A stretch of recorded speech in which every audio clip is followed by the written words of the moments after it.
Prefeitura de Goiânia, Secretaria de Educação e Inovação. No ar, o programa Goiânia Cidade Educadora, com atividades remotas para a rede municipal de ensino, através da Goiânia FM 89,7 e pelo Facebook, na página do canal 51.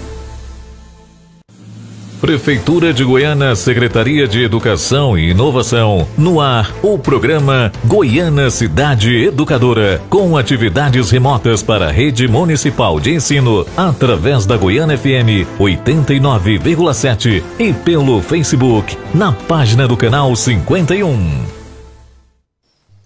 Olá, meus amores, tudo bem com vocês? Olha, a tia Ângela aqui para mais um dia de aula remota. E hoje nós vamos ter muita coisa aqui do Nordeste, muita coisa do Sertão. Vamos lá? Sou a professora Ângela Bandeira, da Rede Municipal de Goiânia, e trabalho com a educação infantil. E você tá ligadinho aí do outro lado da telinha, pela rede social Facebook da Goiânia FM, canal 51. Ou então você está me ouvindo pela rádio da Goiânia FM. E hoje vamos ter um forrozinho do ABC do Sertão. Vocês gostam de dançar? Então hoje a gente vai ter muita música, rouca mesmo. A gente vai tentar cantar, se divertir e se expressar através da dança, da música, da expressão corporal. Mas vamos fazer a nossa oração e já já eu retorno para vocês. Vamos lá? Vamos fazer a nossa oração. Vamos lá, todo mundo junto. Pai nosso que estás no céu, santificado seja o vosso nome, venha a nós o teu reino, seja feita a tua vontade aqui na terra como é feita no céu. O pão nosso de cada dia que nos dai hoje, perdoai as nossas ofensas, assim como nós perdoamos a quem nos tem ofendido. Não nos deixa, Senhor, cair em tentação, mas livra-nos do mal. Amém. Protege, Papai do céu, a minha família, meus amigos, minha professora, toda a equipe escolar, os meus vizinhos e até aquelas pessoas que não gostam muito de mim. Mas abençoa, tem misericórdia. Amém.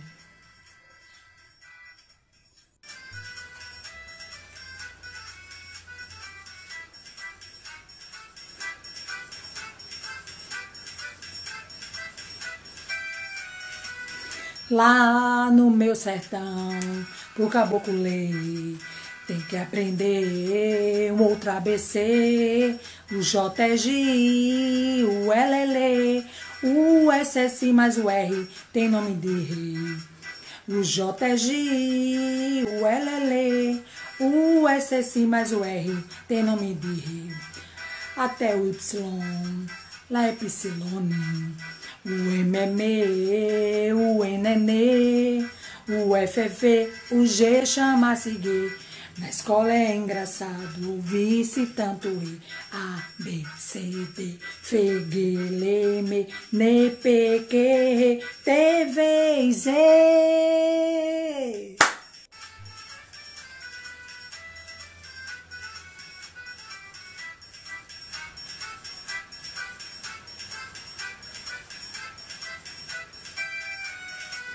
Lá no meu sertão, pro caboclo ler, tem que aprender o outro ABC, o J é G, o L é Lê, o S é Si, mas o R tem nome de rei. O J é G, o L é Lê, o S é Si, mas o R tem nome de rei. Até o Y, lá é Psilone. O M é Me, o N é Ne, o F é V, o G chama-se G. Na escola é engraçado ouvir-se tanto E. A, B, C, D, F, G, L, M, N, P, Q, R, T, V, Z. E hoje na nossa aula nós vamos falar sobre o ABC do Sertão. Você que está indo para a escola, sua tia está ensinando o ABC, você, não tá? O som das letrinhas. E a gente pode aprender o som das letrinhas através da música, do gesto, da dança, da imitação, do adivinhar. A gente pode fazer várias brincadeiras para adivinhar o som da letrinha. E eu tenho certeza que a sua professora está fazendo essas atividades com você. E tia aqui também vai participar dessas brincadeiras do som das letrinhas. Nós vencemos o A, B, C, D, F, G, L, M, D, N, P, Q, R, N, V e Z. Isso são algumas letrinhas, mas tem muito mais que a gente pode aprender brincando.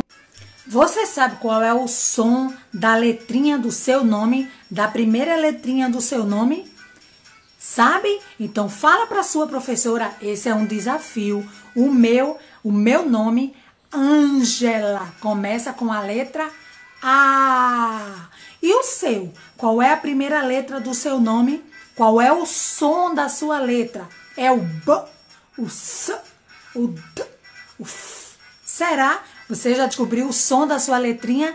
Sua professora está trabalhando o som das letrinhas. Então, vamos aprender, vamos ouvir, para a gente aprender a ler e fazer cartinhas, escrever bilhetinhos, escrever texto no celular. Mas para isso a gente precisa aprender a ler e escrever. E o ABC do Sertão está aqui para te ensinar.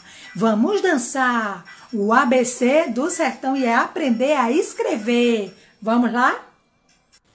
E eu estou aqui com um cartazinho com as letras do alfabeto. Você consegue aí identificar a letra do seu nome, a primeira letrinha do seu nome? A minha é aqui, ó, a letrinha A. E eu tenho muitas outras letrinhas. Eu tenho o ABC, que nós chamamos de alfabeto. Então, eu tenho B, C, D, E, F, G, H, I, J, K, L, M, N, O, P, Q, R, S, T, U, V, W, X, Y, Z. Já identificou a primeira letra do seu nome? Você também sabe qual é o som dessa letra? Se você tem alguma dúvida, pergunta à sua professora que ela vai lhe ensinar a letra e o som do nome. Muito legal. E tem muitos jogos e brincadeiras para a gente aprender. E eu vou te ensinar agora no próximo vídeo. Tenho essa proposta de atividade aqui. Eu peguei um papelão, fiz pontilhado todo o ABC, todo o alfabeto, destaquei as vogais e passei uma fita durex em cima. Então, você pode fazer essa atividade lúdica para a criança praticar a escrita e o reconhecimento das letras. Então, à medida que ela vai cobrindo a letra, ela vai falando o nome da letra para memorizar. Então, é uma atividade que ela pode fazer com lápis hidrocor, a canetinha colorida, e depois apagar com um papelzinho e praticar novamente a escrita das letras do alfabeto. E à medida que ela vai lendo, que ela vai escrevendo, ela vai lendo e memorizando letra e a ordem alfabética. Gostaram da atividade? Faz aí para suas crianças e crianças realizem. Tenho outra proposta de atividade para você, colega. Tenho aqui, ó, papelão, peguei uma folhinha de ofício, escrevi as letras do alfabeto e com tampinha de garrafa, você pode colar papelzinho em cima com a letra do alfabeto e pedir para a criança identificar a letra e colocar a tampinha aqui em cima. À medida que ela vai fazendo isso, ela identifica a letra, a ordem e também pode só marcar as letras que compõem o nome dela. Por exemplo, Ângela. Então, eu vou procurar as letrinhas do meu nome e colocar o A, N, G, E, L, A.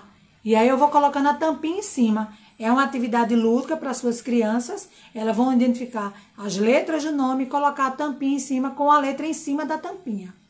Eu agora vou ensinar para vocês uma musiquinha onde a gente vai apresentar o nome e falar a primeira letra inicial, tá bom? Preste atenção que é muito legal. O meu nome eu vou falar, é tão fácil de entender. Faz silêncio para escutar, que você vai aprender. Ângela, Começa com a letra A. Agora você vai aprender com o seu nome. O seu nome você vai falar, é tão fácil de entender. Faz silêncio para escutar, o seu nome você vai dizer. E aí você fala o seu nome e a primeira letra que forma o seu nome, ok? Vamos lá? O meu nome eu vou falar, é tão fácil de dizer. Faz silêncio para escutar e você vai aprender. Ângela, letra A. O seu nome você vai falar, é tão fácil de entender. Faz silêncio para escutar e nós vamos aprender. Você fala o seu nome e a primeira letra do seu nome, ok? Gostaram da música e da brincadeira? Eu não sei se vocês perceberam, naquela musiquinha que a gente cantou do ABC do Sertão. Tem alguns lugares, como cultura regional, que eles não falam a letra E. Como a gente ensina A, E, I, O, U. Eles falam E e O. É uma cultura regional, mas não deixa de ser a mesma letra. Apenas muda a forma do som que eles falam em algumas palavras, certo?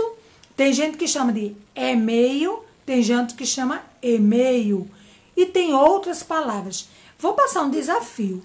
Junto com o adulto, você vai pesquisar, vai descobrir quais são alguns sons de algumas palavras de outras culturas regionais que é diferente no som, mas a escrita e a forma é bem igualzinho. Essa atividade pode ser feita com os alunos maiores. Gostaram da nossa aulinha de hoje do ABC do Sertão? Então, hoje a gente trabalhou algumas diferenças no jeito de falar de algumas letras de uma região para outra. Aqui no Nordeste a gente chama a letrinha E, e em outras regiões, lá do Sul, Sudeste, chama E. E assim também a letra O, e assim com outras palavras. Eu passei vários desafios, musiquinhas, brincadeiras, jogos lúdicos. E eu espero que vocês tenham gostado, tenham aprendido. E você, professor, se gostou, dá um ok, sinaliza aí que nós estamos fazendo esses vídeos com muito amor para o professor e para os alunos. Obrigada a todos. Se precisar sair, usa máscara. Está indo para a escola, usa máscara, higieniza as mãos, se protege. Ainda estamos em tempo de pandemia e não podemos nos abraçar. Beijos e até a nossa próxima aula.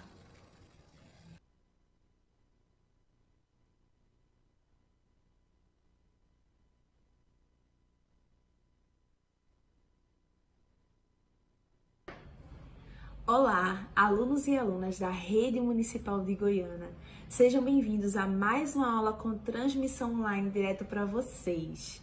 Eu me chamo professora Julie. Estou aqui hoje para a gente aprender bastante sobre ciências. Quem gosta de ciências, já comenta aí no chat que eu quero ver, viu? Estou de olho. Mas vamos falar sobre o nosso tema da aula de hoje.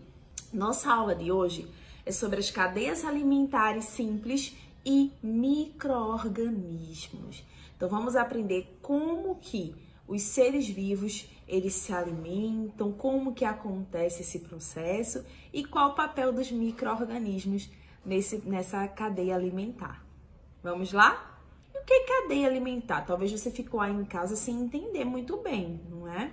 Cadeia alimentar é a troca de energia entre os seres vivos. Essa troca de energia acontece por meio da alimentação. Então, a gente tem que entender uma coisa. Todos os seres vivos precisam se alimentar. Essa alimentação é uma troca de energia, né? Então, isso vai dar origem à cadeia alimentar que a gente vai falar na aula de hoje, tá? Então, nós vemos aí a figura da menininha se alimentando, do cachorrinho se alimentando. Se a gente não se alimenta, o que acontece? Não é? O que acontece com quem não quer comer, com a criança que não quer comer, com o animalzinho que não quer comer? Fica muito fraco, não é? Então a gente precisa se alimentar, precisa ter essa energia. Vamos ver como é que isso acontece na natureza. Os seres vivos, eles são os animais, os seres humanos e as plantas. Esses seres vivos precisam de alimentação e essa alimentação traz energia. Energia para brincar, para andar, para realizar suas atividades. E o que acontece na natureza? A fonte de alimentação da maioria dos seres vivos são outros seres vivos. Isso que dá origem à cadeia alimentar, tá? Como que acontece primeiro? A alimentação das plantas. Então, sabemos que as plantas são seres vivos, porque elas nascem, crescem, se desenvolvem, né, se reproduzem e morrem. Como que as plantas se alimentam? As plantas são muito interessantes, porque elas produzem o próprio alimento. Por isso, elas são chamadas de seres produtores, tá? Então, como que a planta faz isso? Ela faz isso através do processo de fotossíntese. Então, a planta recebe a luz do sol, né, esse calor da luz do sol, o dióxido de carbono, a raiz também dela suga os minerais da terra, a água, tá? E ela faz essa transformação e ela devolve para a natureza o oxigênio, certo? Então, as plantinhas, elas mesmas produzem o seu alimento. Então, elas são chamadas de produtores. Os animais. Como que é a alimentação dos animais? Os animais, eles não produzem seu próprio alimento. Então, eles são chamados de seres consumidores. Eles consomem um outro alimento produzido por outro ser, certo? Então, os animais, eles gostam de se alimentar de diferentes coisas, podem ser plantas, carnes, e nós vamos ver a classificação dos animais de acordo com a sua alimentação. Então, de acordo com essa alimentação, os animais podem ser classificados em 3 tipos: os carnívoros, os herbívoros e os onívoros. Qual a diferença entre eles, tia? Não estou entendendo. Então, vamos lá. Os animais carnívoros são aqueles que se alimentam somente de carne de outros animais, certo? Os animais herbívoros, como é o caso aí da vaquinha, o cavalo, eles se alimentam apenas de plantas, certo? Então, só plantinhas, certo? Não comem carne. E temos os onívoros, representados pelo porquinho. Os animais onívoros, eles comem tanto carne quanto vegetais. Pode ser qualquer um dos dois, tá? Então, o porquinho é um exemplo desse tipo de animal. Agora sim, a gente vai ver como que ocorrem essas trocas de energia, essas alimentações dentro da cadeia alimentar, tá?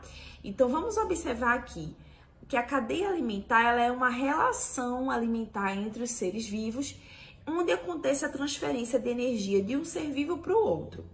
Então, observe essa planta, né? O vegetal que está aí em primeiro. O vegetal está transferindo a energia dele para o grilo. O grilo transfere a energia dele para o sapo. O sapo transfere sua energia para a cobra. E a cobra transfere sua energia para o gavião. É assim que acontece na cadeia alimentar. Ou seja, o grilo foi lá, comeu a plantinha, absorveu aquela energia da plantinha. O sapo foi lá, comeu o grilo, absorveu aquela energia. Sempre através da alimentação, tá bom? Bom, essa cadeia alimentar, ela é organizada da seguinte forma. Nós vamos ter os produtores, os consumidores e os decompositores. Quem são os produtores? Vocês vão lembrar sempre que os produtores são os vegetais, tá? Por quê? Porque eles produzem o próprio alimento, né? As plantas produzem os próprios alimentos através da fotossíntese. Então, a gente vai sempre lembrar, seres produtores são as plantas. Já os consumidores são os animais que se alimentam tanto de plantas quanto de outros animais, certo? E temos os decompositores. Decompositores são fungos, bactérias, bichinhos que às vezes a gente nem consegue ver a olho nu, né? Precisa de um aparelhinho para que a gente consiga enxergar mais aproximado, não é? Por quê? Porque eles se alimentam dos restos de todos os outros seres vivos da cadeia alimentar. A gente vai falar sobre eles daqui a pouco. Nós percebemos aqui nesse exemplo que quem são os seres produtores? Aqui os seres produtores a gente tem as plantas, né? Essa grama. Depois, nós temos os seres consumidores. Então, nós temos o grilo, é um consumidor, porque ele está consumindo a plantinha. O sapo é um consumidor, que está consumindo o grilo. A cobra, consumidor, porque está consumindo o sapo. E o gavião, consumidor também, porque está consumindo a cobra. E nós temos os decompositores, que são os fungos, bactérias, que se alimentam dos restos de todos esses animaizinhos, tá bom? Então, os decompositores, eles fazem esse trabalho. Agora, vamos observar os seres consumidores. Vamos olhar um pouquinho só para aqueles que consomem, tá? Eles podem ser divididos em consumidores primários, secundários e terciários. Consumidores primários são como estão nos exemplos aí que vocês estão vendo, ó, o coelhinho, o rato. Por que eles são consumidores primários? Porque eles se alimentam dos produtores, que são os vegetais. Já os consumidores secundários são aqueles que se alimentam dos consumidores primários. Então, como exemplo de consumidor secundário, a gente tem a cobra, né, o passarinho, tá? A cobra se alimenta aí do coelhinho, se alimenta do rato. E é por isso que são consumidores secundários. E consumidores terciários, a gente tem como exemplo o leão. Então, o leão se alimenta de consumidores secundários, por isso que ele é um consumidor terciário, tá lá no topo da cadeia. E os seres decompositores, aquele que eu falei para vocês que a gente ia ver um pouquinho sobre eles, que são os fungos e as bactérias. Basta a gente pensar assim, o que acontece quando um ser vivo não serve de alimento para ninguém? Ou quando uma fruta cai lá da árvore e ninguém pega aquela fruta para comer? O que acontece? Então, esses restos de seres vivos, né, seja de vegetais, seja de animais, eles são consumidos por fungos e bactérias. E aí acontece uma decomposição. Então, gente, esses seres decompositores, eles são essenciais. Eles fazem uma limpeza na natureza. Imagina que as coisas não se decompusessem, né, e ficassem amontoadas na natureza. Então, os fungos e as bactérias exercem um papel fundamental. Observe a imagem dessa maçã aí, já ficando bem apodrecida, não é? Então, essa é a ação dos fungos e das bactérias para limpar a natureza. Então, olha eles aí. Temos uma imagem, né, um pouco aproximada dos fungos e das bactérias. São bem pequenininhos e fazem uma reciclagem da matéria orgânica, tá? Então, eles são essenciais para o nosso ecossistema. Agora, você já conhece a cadeia alimentar, não é? Um animal vai servindo, né, de fonte de energia para outro animal. E nós temos agora a teia alimentar. O que é a teia? É a junção, é a união de várias cadeias alimentares. Então, observe a imagem. Nós temos várias cadeias alimentares juntas formando uma teia alimentar. Então, a grama serve de alimento tanto para o coelhinho quanto para os grilos, para as baratas. Já aqui nós temos o coelhinho. Ele serve de alimento tanto para a águia quanto para a cobra, tá? A cobra, ela se alimenta tanto dos coelhinhos quanto dos sapos. E assim vai, porque é uma cadeia alimentar e são várias cadeias ali formando uma teia alimentar. E a alimentação dos seres humanos? Então, nós falamos sobre a alimentação dos animais, né? Sobre a alimentação das plantas. E como que é a nossa alimentação? Os seres humanos, eles podem transitar em diferentes níveis de consumidores. Então, existem seres humanos que consomem mais vegetais, outros que consomem mais carnes, outros que consomem os dois, né? Então, depende muito de cada um. Olha essa criança comendo linda, né? O almoço, feliz na escolinha. Bom, então agora a gente vai ver a extinção das espécies na cadeia alimentar. Imagine que alguma espécie desaparecesse dessa cadeia alimentar. Imagine que o sapo não existisse mais, todos os sapos morressem, as pessoas matassem todos os sapos, porque as pessoas não gostam de sapos. Então, ia ficar cheio de grilo, porque não ia ter ninguém para comer os grilos, então ia encher de grilo aquele lugar. E as cobras também iam morrer, porque não teria mais sapo para alimentar essas cobras. Então, gente, olha que desequilíbrio. Por isso que é importante a gente manter esse equilíbrio da cadeia alimentar, não trazer espécies novas, não matar as espécies que existem, certo? Para que haja um equilíbrio. Ah, outra coisa, com o aumento de grilos também as plantações podiam sofrer. Então, veja, causa sempre problemas, né? Sempre o desequilíbrio ambiental vai causar problemas pra gente. Chegamos ao momento da nossa atividade e agora é com vocês. Vamos lá. Eu quero que vocês me digam o leão. O que o leão é na cadeia alimentar? Consumidor terciário. Muito bem, gente. Por quê? Porque o leão consome outros animais, né? Outros consumidores secundários. E o coelhinho? O coelhinho se alimenta lá da plantinha. Então, ele é um consumador primário. Ele se alimenta dos produtores. E a cobra? A cobra é uma consumidora secundária, porque ela se alimenta do coelhinho, que é um consumidor primário. E as plantas? Então, vimos aqui que todas as plantas são produtores. Por quê? Porque elas produzem o próprio alimento. Vamos ver se a gente acertou? Ah, acertamos! Que legal!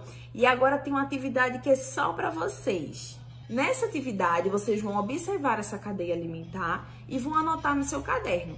Quem são os produtores dessa cadeia alimentar aí? Observe e responda. Quem são os consumidores? E quem são os decompositores? Então, anote no seu caderno e você pode enviar isso para o seu professor, para a sua professora, pelo grupo do WhatsApp. Também, se você tiver alguma dúvida, pode tirar essas dúvidas com eles, tá certo? Fique à vontade. E nós estamos chegando ao fim de mais uma aula. Eu queria dizer para vocês se protegerem contra o coronavírus. Então, usar máscara, álcool em gel e ficar em casa, se possível. Um forte abraço e até a nossa próxima aula.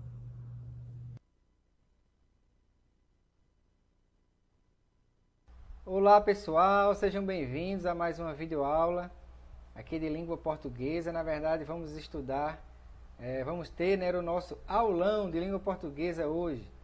Eu sou o professor Eduardo Oliveira, professor de inglês e português, e sejam bem-vindos aí os alunos do ensino fundamental, anos finais, da rede municipal, né? Aqui está o nosso aulão de língua portuguesa de hoje, para as avaliações externas, né? O SAEB, aqui o 9º ano. Então, vamos lá, alunos do 9º ano. Vamos estudar aqui procedimentos de leitura, né? Dentro de procedimentos de leitura, que é um conteúdo, né? Que é o conhecimento, né? O objeto de conhecimento, que é o procedimento de leitura, nós temos as habilidades. Tem várias, né? Mas a gente vai ver hoje o D6, descritor número 6, identificar o tema de um texto, ou o assunto de um texto. E em outro conhecimento que a gente chama de coerência e coesão no processamento do texto, coerência está ligado às ideias de um texto, né? Que quando alguém escreve um texto tem que ter coerência, né? Não se perder muito em outros assuntos. E a coesão é a ligação das palavras nesse texto, nas frases, né? São elas os conectivos, as conjunções, né? Os advérbios, as preposições, ok? Então, nós temos aqui o D11, né, que é o descritor 11, e o D15, o descritor 15. O D11 diz assim: estabelecer relação causa e consequência. Tá certo? Então, no texto, né, tem uma causa e também tem uma consequência. A gente vai ver isso no texto. Estabelecer relações lógico-discursivas presentes no texto, marcadas por conjunções e advérbios. Então a gente vai ver, e etc, né? Pode ser preposições, pode ser outras partes, né, da língua, tá certo? Que a gente pode ver presentes no texto, ok? Então, nessa videoaula, nesse aulão de português, a gente vai ler um poema e responder 3 questões, tá certo? Então vamos lá. O nome do poema que a gente vai ler é Sobrenome, ok? Sobrenome. Então vamos começar a leitura. Como vocês sabem, Frankenstein foi feito com pedaços de pessoas diferentes. A perna era de uma, o braço de outra, a cabeça de uma terceira e assim por diante. Além de o resultado ter sido um desastre, houve um grave problema na hora em que Frankenstein foi tirar a carteira de identidade. Ok? Continuando aqui a leitura do texto. Como dar a identidade a quem era uma mistura de várias pessoas? A coisa só se resolveu quando alguém lembrou que num condomínio, cada apartamento é de um dono diferente. Foi assim que Frankenstein Condomínio ganhou nome e sobrenome, como toda a gente. Ok? Então, aqui é um poema bem simples, né? Alguém criou esse poema com a história do Frankenstein, né? Que vocês devem conhecer, tá certo? E agora vamos para as questões, ok? Questão número 1.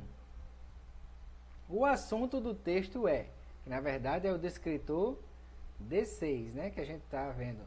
Identificar o tema do texto, tá certo? Uma coisa bem simples que vocês têm que saber na hora da avaliação do SAEB, né? Da avaliação externa, tá certo? Então, qual é o assunto desse texto? Letra A. Como as pessoas resolvem seus problemas. Letra B. Como as pessoas tiram carteira de identidade. Letra C. Como o condomínio de um prédio é formado. Ou letra D. Como o Frankenstein ganhou um sobrenome. Qual é o assunto principal? Qual é o tema desse texto, né? Lá no texto, o título do texto é sobrenome, então já ajuda muito, né? Aqui a letra D, ok? Como o Frankenstein ganhou um sobrenome. Esse é o assunto, é o tema do nosso texto de hoje, tá certo? Próxima questão, vamos lá, número 2. A partir da leitura do texto, conclui-se que Frankenstein recebeu o sobrenome Condomínio porque... Então vamos ver o porquê Frankenstein recebeu o sobrenome Condomínio, tá certo? Vamos lá, tem tudo a ver com Frankenstein e condomínio, ok? Letra A. Foi feito de parte de diversas pessoas, assim como um condomínio é formado de vários apartamentos com donos diferentes. Parece correta a letra A. Vamos para a letra B. Era muito grande, feio, monstruoso. Isso aqui não fala no texto. Formado de pernas, braços, cabeças de diferentes pessoas. Certo. A metade da letra B está no texto, mas a outra metade, o começo, em um grande, feio, monstruoso, isso aqui não tem no texto. Letra C. Tinha um tamanho além do normal e parecia com um prédio. Lá no texto também não fala que ele parecia com um prédio. Tá certo? E assim, fala que comparam ele com o condomínio, né? Por isso que dão o sobrenome a ele, condomínio. Letra D. Deveria ter nome e sobrenome, como qualquer pessoa normal, e assim conseguiria tirar sua identidade. Não, lá no texto diz que ele só tinha um nome, Frankenstein. E ele até foi tirar a identidade, só com esse nome. Mas não deu certo. Não é assim? Então lá no texto não diz nada que ele deveria ter nome e sobrenome quando foi criado. Na verdade, quando ele foi criado, só colocaram o nome Frankenstein. Então, a consequência que a gente vê, a causa e a consequência que a gente encontra na questão número 2, assim como diz o descritor número 11, o D11, né, que a gente viu no início da aula, que vai estabelecer consequência e causa e consequência, né? A gente vê na letra A. É bem claro, foi feito de partes de diversas pessoas, lá no começo do texto fala, assim como um condomínio. Aí eles comparam no final, é a consequência, né? É um condomínio que é formado de vários apartamentos com donos diferentes. Aí, daí onde eles tiram um sobrenome de Frankenstein, condomínio, ok? Então a letra A está correta. Vamos então para o número 3, questão número 3. Nos versos, né, nas frases, versos é a frase que tem no poema. Foi assim que Frankenstein Condomínio ganhou nome e sobrenome, como toda a gente. Vamos lá. Os termos aqui, ó, grifados, têm o sentido de. Veja, tem o sentido. Assim. Quer dizer o que nessa frase? E no texto? Como? Quer dizer o que nessa frase, né? E no texto? Foi assim que Frankenstein, com domínio, ganhou nome e sobrenome. Então, assim, letra A é causa e consequência. Letra B, conclusão e comparação. Letra C, adição e explicação. E letra D, conclusão e alternância. Preste atenção aqui para confundir você. Letra A, causa e consequência, é o descritor número 11. A gente agora está vendo o descritor número 15, que fala sobre as partes lógico e discursivo de um texto usando advérbios e conjunções. Como isso aqui que vocês estão vendo é advérbio e conjunção, tá entendendo? A gente vai tentar achar o sentido dessas palavras. Então, foi assim que Frankenstein com domínio ganhou o nome. Então, no final do texto, foi assim, foi dessa forma, né? Concluiu que aconteceu isso, então tem um sentido de conclusão. Assim tem um sentido de conclusão, né? Como tudo acabou, ele recebeu esse nome com domínio, né? Concluindo o que foi que aconteceu, foi assim que Frankenstein com domínio ganhou o nome, sobrenome. Como toda gente é uma comparação. Como todo mundo tem nome e sobrenome, ele também ganhou sobrenome. Então, como é comparativo, ok? Então, letra B, conclusão e comparação, tá certo? Ok, gente? Aqui está a referência, espero que vocês tenham compreendido a aula. Aqui está o protocolo de segurança da Covid. Continue se protegendo. Um abraço e até a próxima aula.